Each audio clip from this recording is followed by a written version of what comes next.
Sabemos que todas as coisas cooperam para o bem daqueles que amam a Deus, daqueles que são chamados segundo o seu propósito.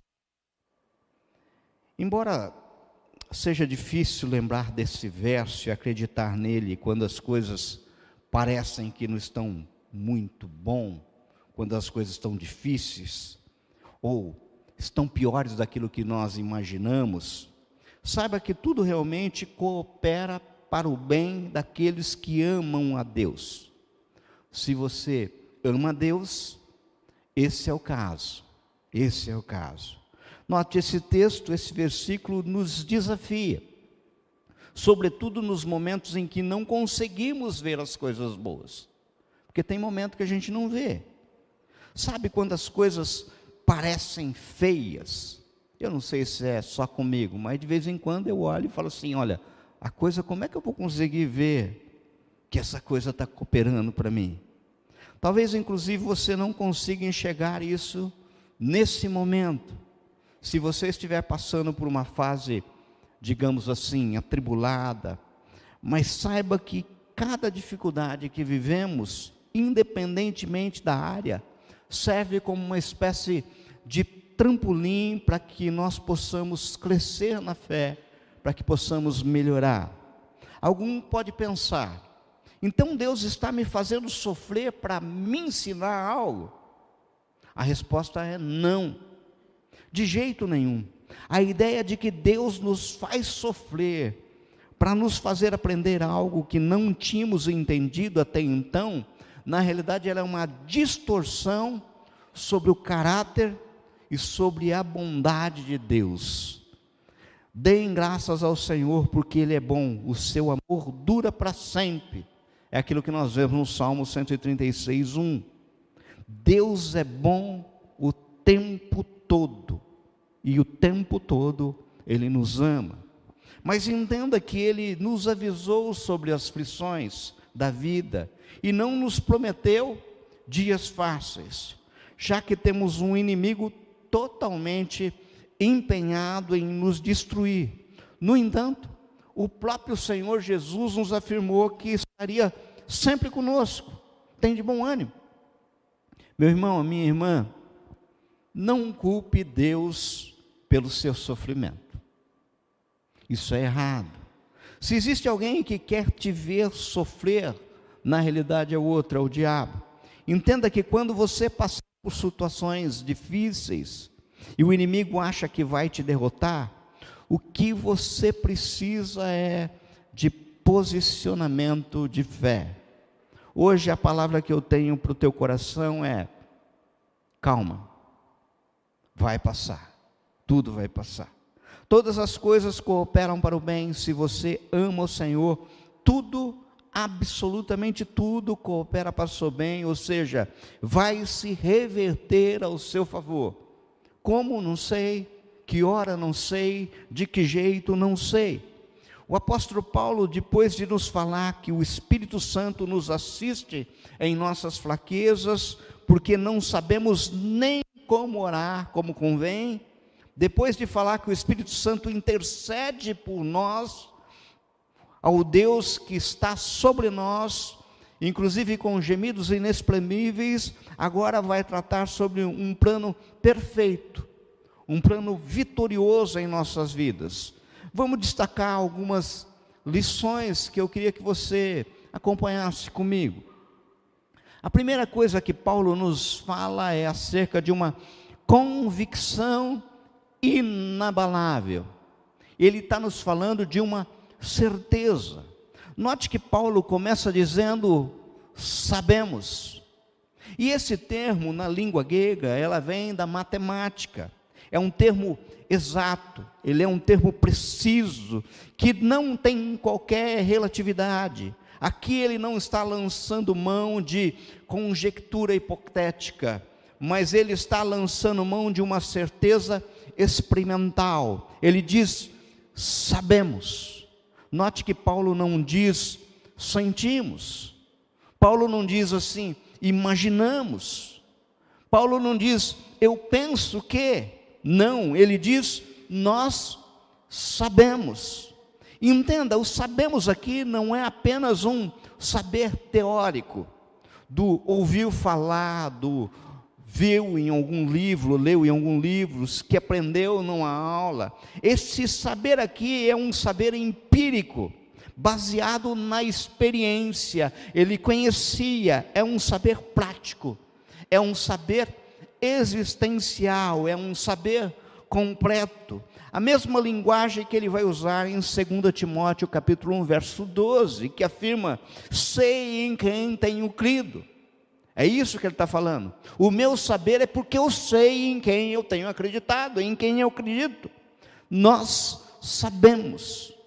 Nas turbulências da vida, nas crises que nos assolam, nos dramas que muitas vezes nos perseguem, nas situações mais diversas que nos cercam, é muito importante você ter uma certeza, um alicerce sólido, uma convicção inabelável. É muito importante você pensar assim, nós sabemos.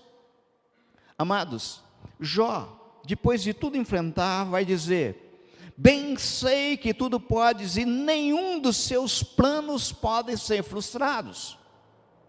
É justamente essa linguagem utilizada por Paulo aqui. Sabemos, é uma convicção, uma certeza, algo que nada pode abalar, é absoluto. Veja que estamos diante de alguém que sabia e sabia o que não sabia. Tanto que o verso 26 do mesmo Romano 8, Paulo confessa claramente, não sabemos orar como convém. É o Espírito quem intercede por nós com gemidos inexprimíveis. Vejam que ficamos numa constante tensão entre aquilo que sabemos e aquilo que nós não sabemos, a convicção que temos. John Stott diz que afirmar que sabemos aquilo que não sabemos é tão tolo quanto confessar não saber aquilo que sabemos. Acredito que o nosso drama como crentes em Jesus é que ao afirmar nós sabemos, não significa que nós entendemos, não significa que nós temos detalhes. Nós sabemos, podemos nem entender, mas sabemos. Muitas coisas que acontecem conosco não conseguimos entender. Nós sabemos, não sabemos em detalhes, é porque, como nos aponta Hernandes Dias Lopes, nós não enxergamos no escuro, não vemos além da curva, porque nós não sabemos ainda exatamente aquilo que vai acontecer no fim da linha. Nós não sabemos o futuro. No máximo, nós detemos prognósticos. Pensamos, mas não sabemos. É exatamente por isso que nós nos afligimos quando estamos no olho do furacão, no meio da tempestade que nos cerca, mesmo sabendo, é um medo. Amados, entendam, nesses momentos difíceis, pelo que passamos, talvez vocês estejam exatamente assim ao entrar nesse templo, Deus já está no futuro do mesmo jeito que Ele está aqui, que o futuro seu já está estabelecido por um plano maravilhoso, e que, como nós cantamos, Ele nunca, jamais perdeu o controle da história. Não tem nada que você surpreenda e possa surpreender Deus. E quando você toma consciência disso pela fé, diz, nós sabemos, ainda que eu não saiba explicar, mas sabemos, e isso muda tudo. Essa certeza muda tudo, todas as conjecturas. Portanto, quando você não consegue entender os detalhes da sua vida, busque entender Deus guardado no seu coração, que Ele é bom o tempo todo, Deus é bom. Você não está entendendo, mas Deus é bom o tempo todo. Ainda que você não entenda todas as providências de Deus, você deve saber que Ele é seu Pai, Ele é soberano. Por isso você pode dizer: eu sei. Por isso Paulo diz: sabemos, a dizer, nós cristãos sabemos. Agora, em segundo lugar, esse texto nos ensina sobre um otimismo que vai além das circunstâncias, pois diz: sabemos que todas as coisas cooperam para o bem. Note que o texto está dizendo todas as coisas, e quando ele diz todas as coisas, ele não quer dizer algumas coisas, ele está dizendo absolutamente todas as coisas. Isso significa que o que nós estamos passando, talvez para o momento que você esteja passando, muitas vezes desemprego, muitas vezes doença, muitas vezes você está sofrendo injustiça, é muitas vezes difícil entender que até isto também coopera para o bem daqueles que amam a Deus. É muito difícil. O grande perigo quando enfrentamos crise é que o de deixarmos entrar um sentimento dentro de nós de que Deus não nos quer bem, que Deus não está nem aí. Percebam que foi exatamente essa a estratégia utilizada pela serpente no jardim de Éden, quando aponta: é assim que Deus disse, não comereis de toda a árvore do jardim. Observe que a tentativa da serpente foi de causar dúvida no coração do homem, estabelecendo um Deus talvez cruel, pois ele não deixa você comer dessa árvore, que apesar de criar todas as árvores, todos os frutos, não permite que o homem coma delas. Percebam qual a pretensão de Satanás. Amados, nós precisamos entender de uma vez por toda que Deus é bom, e Ele não muda, Ele é o tempo todo bom, e a partir dessa realidade, reler toda a situação, as circunstâncias que estão à nossa volta. Veja, sou eu quem preciso mudar as minhas lentes e ver o mundo segundo o padrão de Deus, e não aquilo que eu estou entendendo. Veja, Paulo não estava dizendo aqui que todas as coisas que acontecem são boas. Sabe por quê? Porque para crente também acontecem coisas ruins. Crente também fica sem dinheiro. Crente passa perrengue. Crente também bate carro, sofre acidente. Crente fica doente. Crente morre e enterra seus mortos. Observem que Paulo não está dizendo aqui que todas as coisas vão se encaixando como se fosse uma coincidência. O que Paulo está dizendo é que nós sabemos que Deus está no controle de todas as circunstâncias, amém? É isso que ele está falando, temperando alegria, choro, saúde, doença, prosperidade, adversidade, avanços, muitas vezes inclusive alguns recuos, e às vezes providências de Deus são, digamos, duras, mas é de Deus. Existem providências de Deus que a gente olha e fala assim: que providência carrancuda, mas é de Deus. Mas Deus está tecendo como se fosse uma tapeçaria, montando um mosaico. Muitas vezes a gente não entende. É Deus trabalhando não contra nós, mas a nosso favor. E ao fim, essas coisas cooperam. Agora, a pergunta é: por que será que muitas pessoas se frustram com o Evangelho? Por que muitos se afastam de Jesus? Porque foram frustradas no caminho, isso porque venderam para ele um cristianismo muitas vezes falso. Ora, o texto diz: sabemos que todas as coisas cooperam para o bem daqueles que amam a Deus. Agora a pergunta que devemos fazer é: o que é estar bem? Todas as coisas cooperam para o bem. Mas o que é estar bem?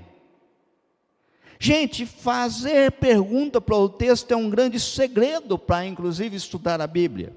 Ora, como você interpreta o que é estar bem? Eu posso pensar de um jeito, você pode estar pensando de outro, mas o que Deus está querendo dizer? O grande problema é que a resposta para essa pergunta é o que tem frustrado tantas pessoas em relação ao Evangelho, justamente essa pergunta. Porque para algumas pessoas, talvez tenha sido pregado que estar bem é estar bem financeiramente. E como estamos vivendo momentos de crise, a impressão que se tem é que Deus nos abandonou, que Deus parou de cooperar com todas as coisas para o nosso bem. Porque para algumas pessoas, talvez, tenha sido pregado que estar bem é estar bem de saúde, e não ficar doente nunca. Mas e daí você fica doente? Você fica internado, por exemplo. Existem pessoas aqui que já passaram por leito de CTI, UTI. Daí você se pergunta, puxa, Deus parou de cooperar em todas as coisas para o meu bem. Daí nós vemos pessoas que se frustram com Deus, se frustram com o Evangelho, se frustram inclusive com a igreja. Quantas pessoas vocês conhecem que começaram a caminhar, começaram a buscar Jesus, mas quando as coisas começam a apertar, elas simplesmente desistem, elas abandonam? Entendam, isso só aconteceu porque ela interpretou errado o que é estar bem. O que é estar bem para você hoje? Essa é uma pergunta para você refletir. O que é estar bem para você hoje? Se eu te perguntasse, o que você precisa para estar bem? Quem você olha no Instagram e você fala, essa pessoa está bem? Quem são as pessoas que estão melhor, sabe, no seu ver? Daí a pergunta é, será? O que falta para você estar bem? Na sua visão, o que é estar bem? Entenda, o grande desafio é que a nossa visão de estar bem seja a mesma visão de Deus de estar bem. Porque o problema é quando as expectativas são diferentes. O problema é quando você está esperando uma coisa e Deus está em busca de outra coisa. E daí eu vou te dizer uma coisa, meu irmão, eu vou te dizer uma coisa, minha irmã, entenda. Sempre vai prevalecer a vontade de Deus e não a nossa, porque Ele é soberano. Ele é o Senhor, Ele é o Deus. Então a pergunta é, o que está bem aos olhos de Deus? Deus responde essa pergunta no verso seguinte, verso 29 da tua Bíblia, dá uma olhada aí, olha o que está escrito. Porquanto aos que de antemão conheceu, também os predestinou para serem conformados, transformados à imagem de seu Filho. Vocês estão percebendo o que é estar bem aos olhos de Deus? Estar bem aos olhos de Deus é se parecer com Jesus. Estar bem aos olhos de Deus é ser uma cópia de Jesus. Estar bem aos olhos de Deus não é aquele conceito que você tem de estar bem. Não tem a ver com vida financeira, não tem a ver com saúde, não tem a ver com sorriso nos lábios, não tem a ver com deitar em berço esplêndido, não tem a ver com uma rede na praia. Estar bem é você ser parecido com Jesus. Ou seja, sabemos que todas as coisas cooperam para o bem daqueles que amam a Deus, a fim de que a cada dia se pareçam mais com Jesus. Percebe que isso muda tudo? Isso muda tudo aquilo que nós temos enquanto perspectiva. Então entenda, meu querido, minha irmã, essa situação pelo qual nós passamos, independentemente de não ser na essência, muitas vezes uma coisa boa, tem como propósito, porque os planos de Deus não podem ser frustrados, guardem isso, fazer com que nos pareçamos mais com Jesus. Ou seja, Deus consegue, não sei como, de forma sobrenatural, transformar até o mal, que Ele não enviou, porque Ele é bom, sempre bom, e quer o nosso bem. Não tem mal enviado por Deus. Ou seja, Ele consegue usar o mau resultado do pecado e da maldade humana para o seu bem, e isso é incrível. É Deus que consegue fazer isso. O que é o meu bem? O meu bem, então, é parecer cada dia mais com Jesus. Não importa as feridas que eu tenho no corpo, não importa as noites mal dormidas, não importa o quanto eu tenho no cofre ou no banco, não importa a situação que eu esteja vivendo, mas a minha semelhança com Cristo. Entendam, queridos? Estar bem, então, não é ter saúde, pois você pode pensar na pessoa com mais saúde que existe. Ela vai morrer. Veja, eu não estou aqui falando para você não cuidar da saúde. O que eu estou falando é uma verdade. A morte é certa. Então não é saúde estar bem.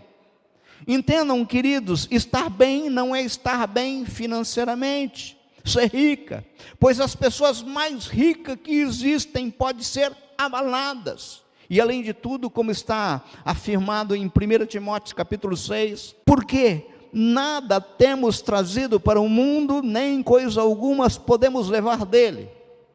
Resumindo, caixão não tem gaveta, caminhão de mudança não segue enterro. Tendo sustento, verso 8, e com quem nos vestir, sejamos contentes. E ainda faz um alerta no verso 9. Olha o alerta divino aqui. Ora, os que querem ficar ricos caem em tentação e ciladas em muitas concupiscências insensatas e perniciosas, as quais afogam o homem na ruína e perdição. Gente, observem aqui que o texto é claro. Aponta que caem. Não está escrito aqui, podem cair. Olha que Paulo termina a exortação, um exemplo do que já fez Jesus, dizendo para que os ricos, porque ter riqueza não é pecado, gente. Olha o verso 17 do capítulo 6. Acompanhem comigo. Não depositem sua esperança na instabilidade de riqueza, mas em Deus, que tudo nos proporciona ricamente para o nosso aprazimento, que pratique o bem, sejam ricos de boas obras, generosos em dar, prontos em repartir, que acumulem para si mesmos tesouros sólidos, fundamento para o futuro, a fim de apoderarem da verdadeira vida. Percebam, meus queridos, que aqueles que se parecem com Jesus estão eternamente, não é só um período chamado agora. O parecer-se com Jesus é uma preocupação para o todo, para a eternidade. Tem uma garantia de estar bem na eternidade, que é vida verdadeira. Estão bem eternamente. Querido, diante dessa revelação da palavra, eu volto a perguntar para você. Você sabe o que é estar bem? Você está bem?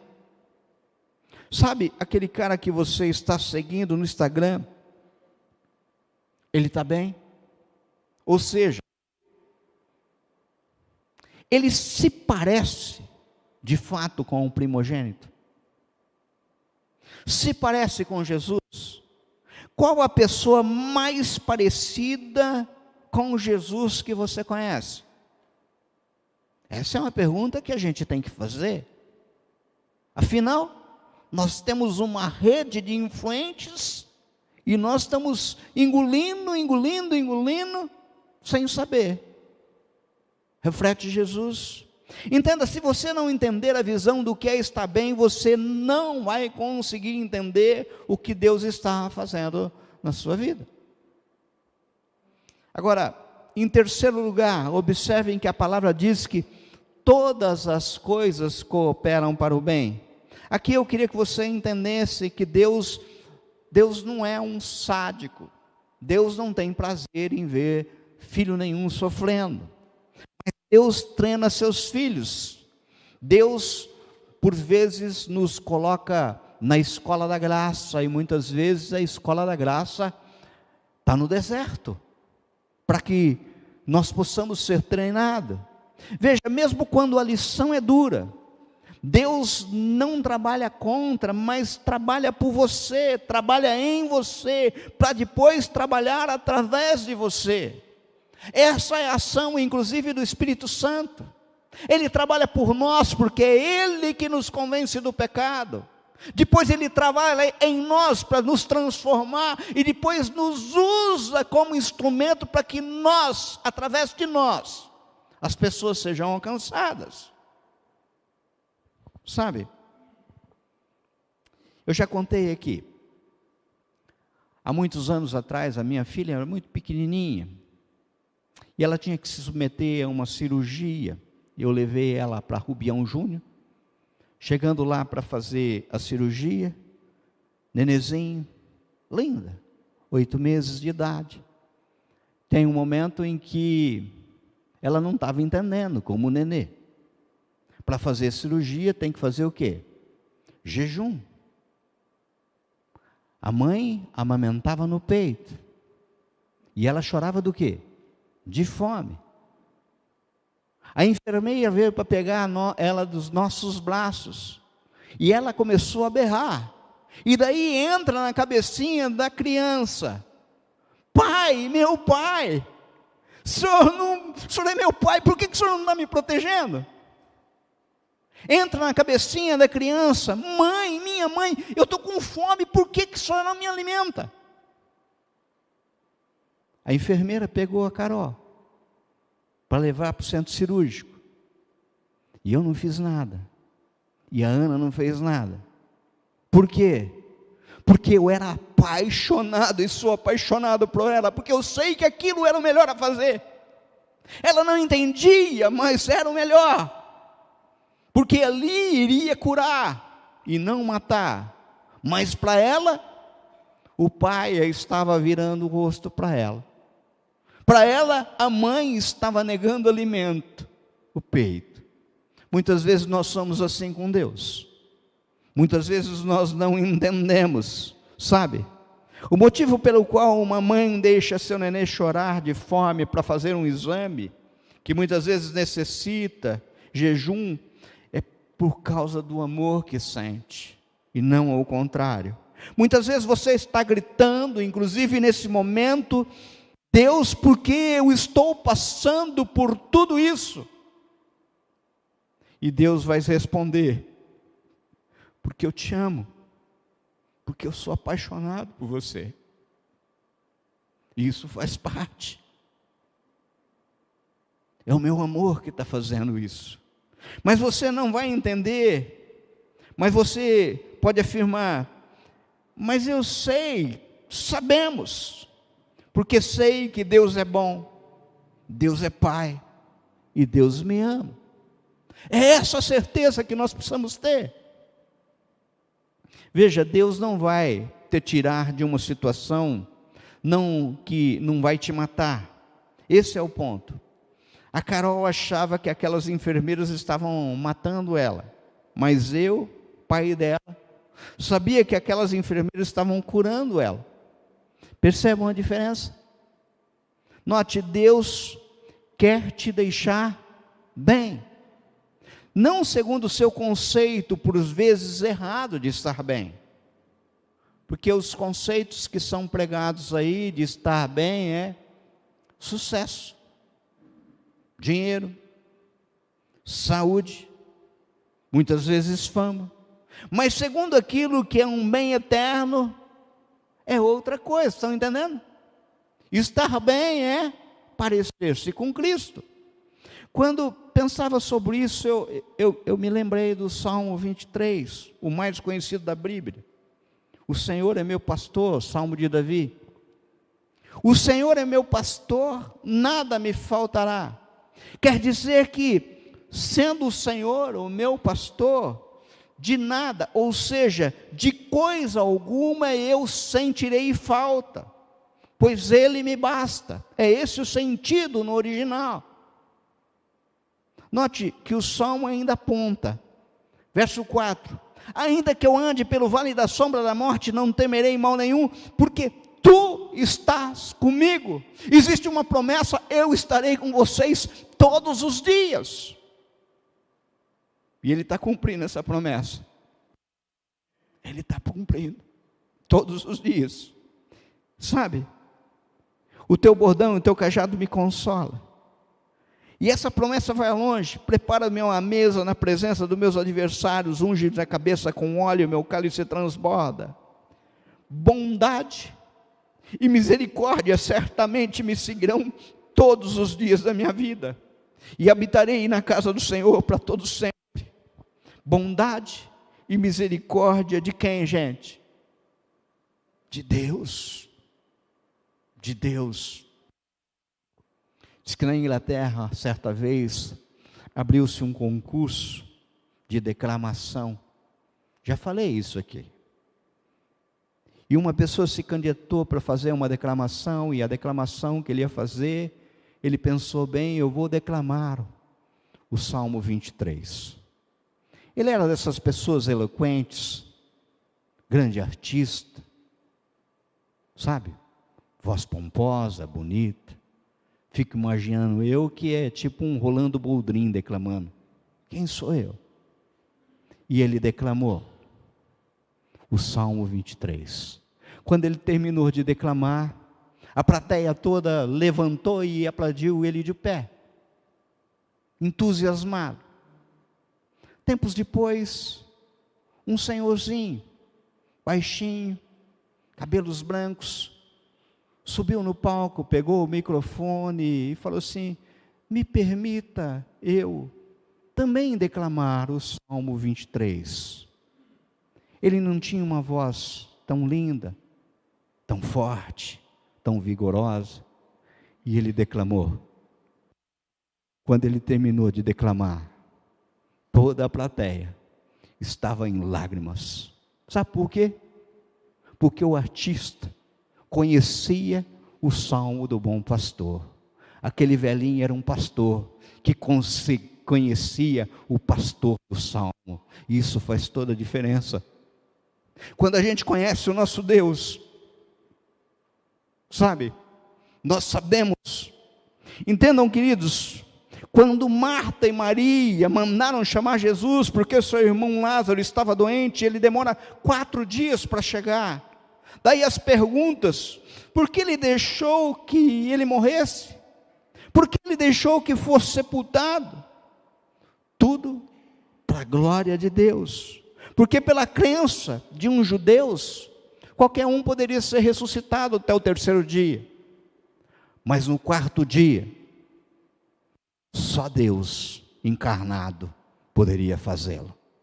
Isso tem toda a diferença. Em 4º lugar, precisamos entender que o verso que lemos diz que todas as coisas contribuem para o bem daqueles que amam a Deus. É isso que está escrito. Notem que Paulo não está dizendo que todas as coisas cooperam para o bem de todas as pessoas. Queridos, quem semeia vento, colhe tempestade. Aquilo que plantamos, nós colhemos. Mas se você ama a Deus, a tua vida está na mão daquele que governa todo o universo, aleluia por isso.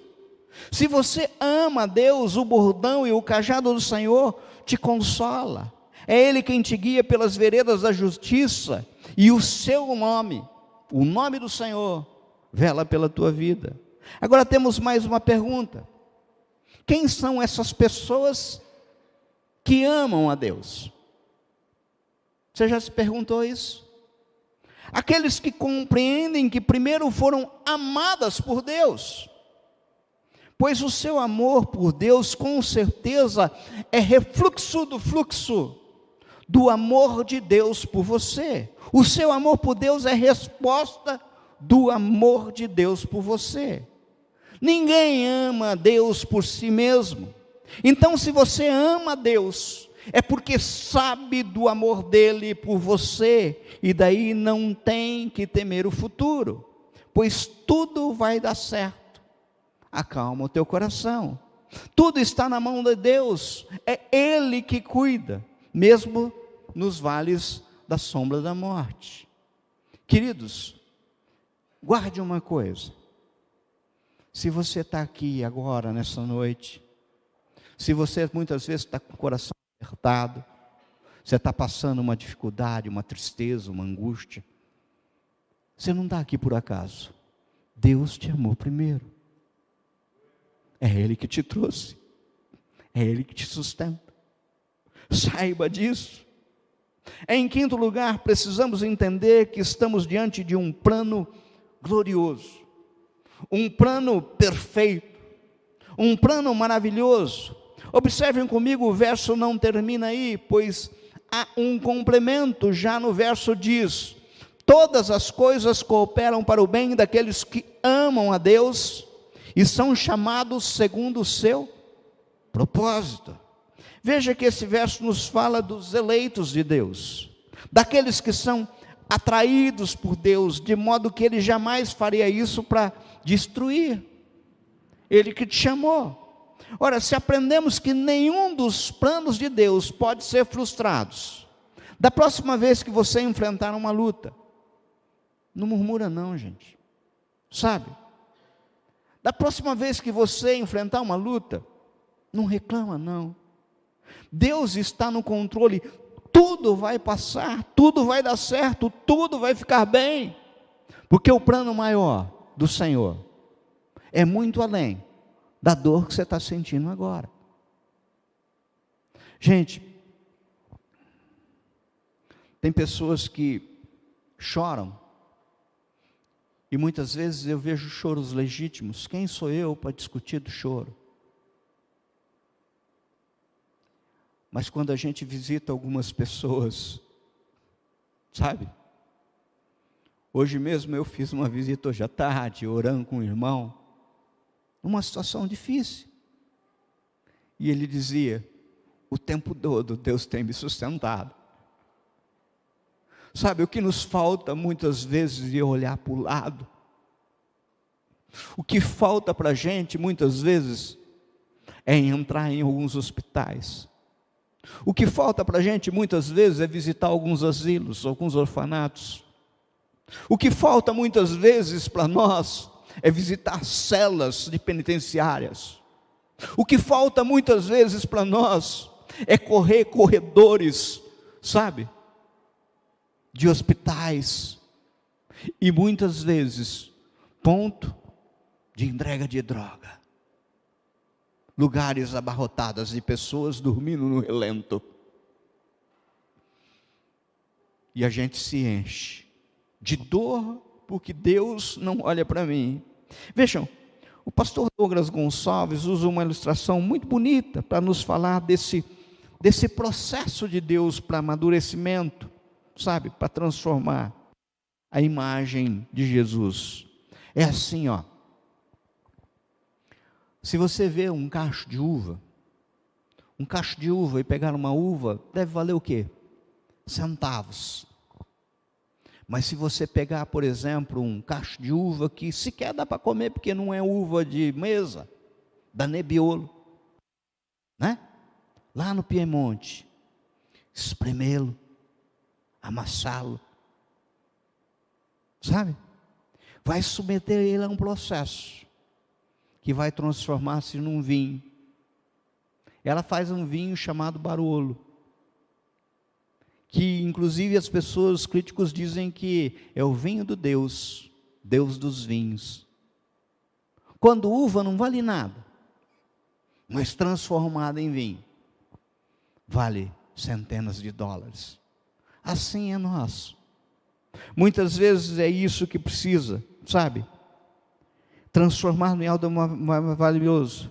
Entendo, a palavra nos aponta que todos serão esmagados, porque ele diz: no mundo terão aflição.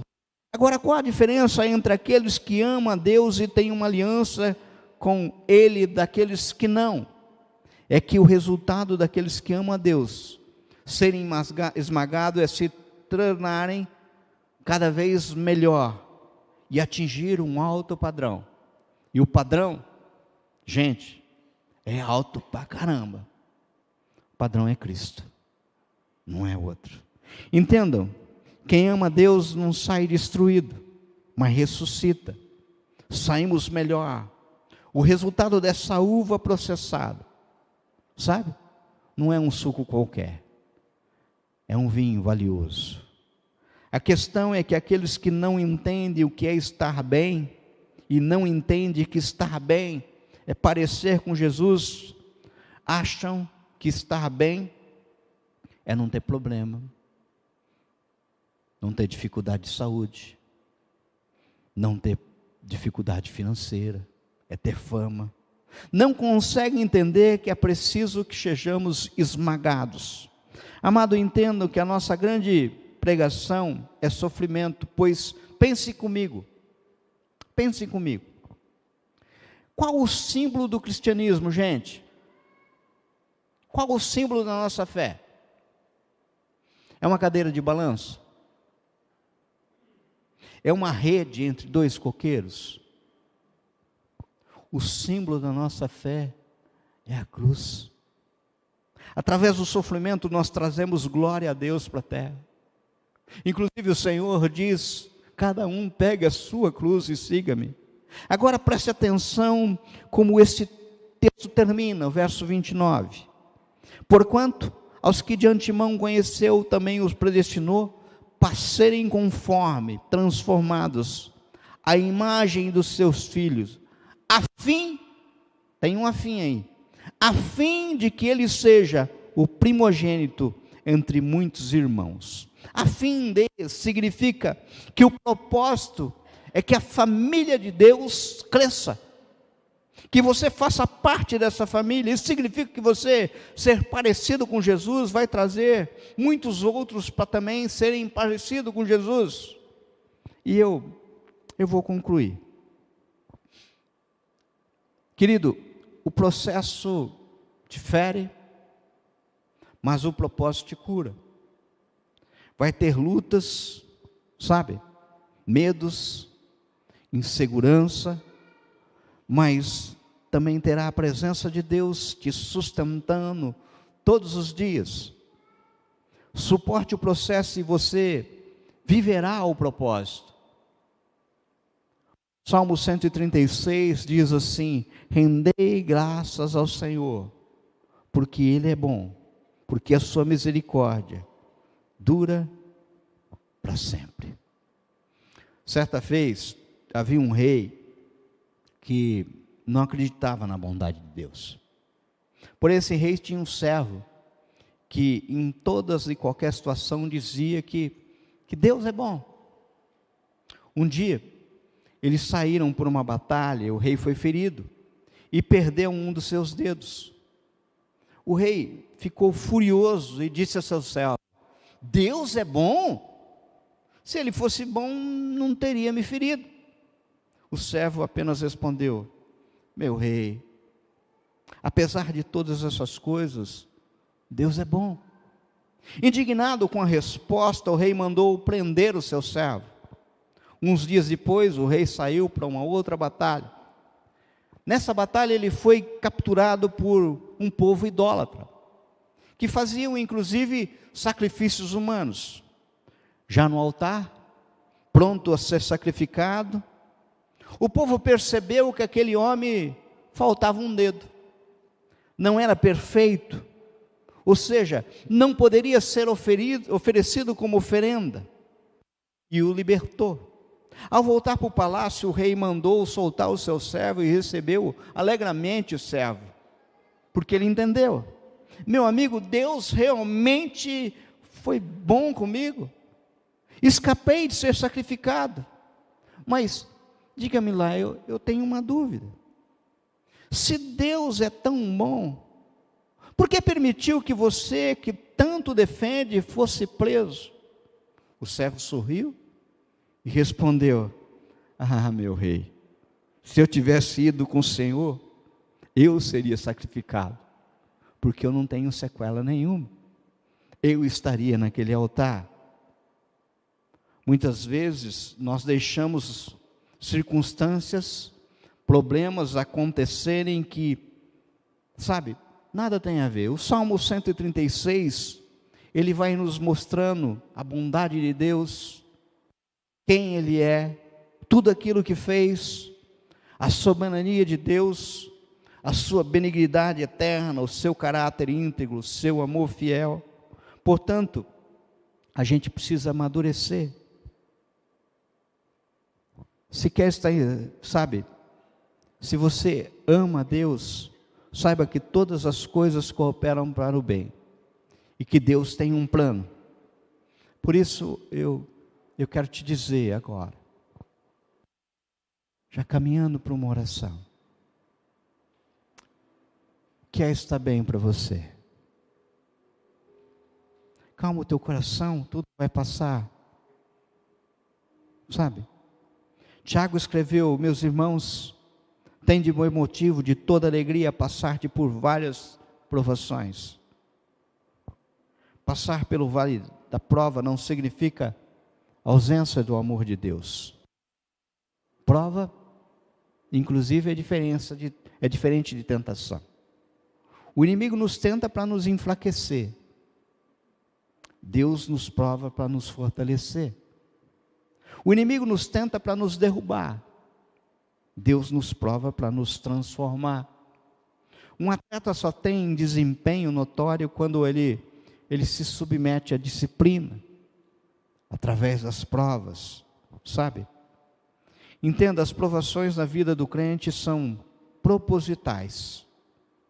O projeto de Deus é levantar filhos maduros. A provação produz perseverança. A perseverança tem como objetivo sermos perfeitos, íntegros, em nada deficientes. Tiago 1, 3, 4. Amado, amada, não há maturidade espiritual sem prova. Somos provados para sermos aprovados. Senhor,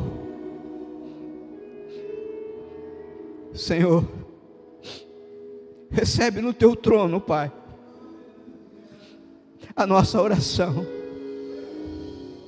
Senhor, meu Pai, que a gente possa o tempo todo viver essa realidade, Senhor, que nós sabemos em quem temos crido, ainda que circunstância se levante contra nós, ainda, Pai querido, Pai amado, que a gente não consiga enxergar, mas o Senhor tem um plano maravilhoso. O Senhor é bom o tempo todo, Pai. Pai, retira do nosso coração toda e qualquer sussurro de dúvida, toda e qualquer, Pai querido, Pai amado, lançada palavra que não venha no teu coração, Senhor, que seja quebrado, destruído em nome do Senhor Jesus. Pai, que isso que nós cantamos hoje, Senhor, ainda que, Senhor, seja uma realidade em nossa vida, Pai, seja transformação, Senhor.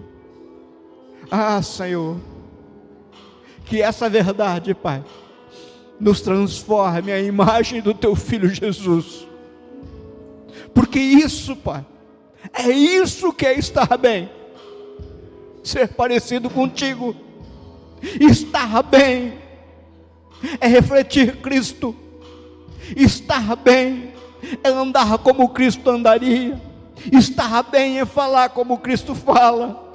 Estar bem é se comportar como Cristo se comportaria. Senhor, olha a tua igreja. Olha a tua igreja. Pai, aqui nós não pregamos prosperidade. Aqui nós não pregamos, Senhor meu Pai, coisas de moda. Mas o centro da tua vontade, Senhor, é que nos importa. Por isso recebe no teu trono, Pai, a nossa oração e nos transforma, porque nós oramos no nome que é sobre todo nome, Porque um dia, como diz a tua palavra, ela é verdadeira, todo joelho se dobrará, e toda língua confessará que Jesus é Senhor, para a honra do teu nome. Aleluia. Nós oramos em nome de Jesus. Amém. Ao Senhor toda a honra, toda a glória, todo o louvor. Ao Senhor toda a honra, toda a glória, todo o louvor, toda a honra, toda a glória, todo o louvor.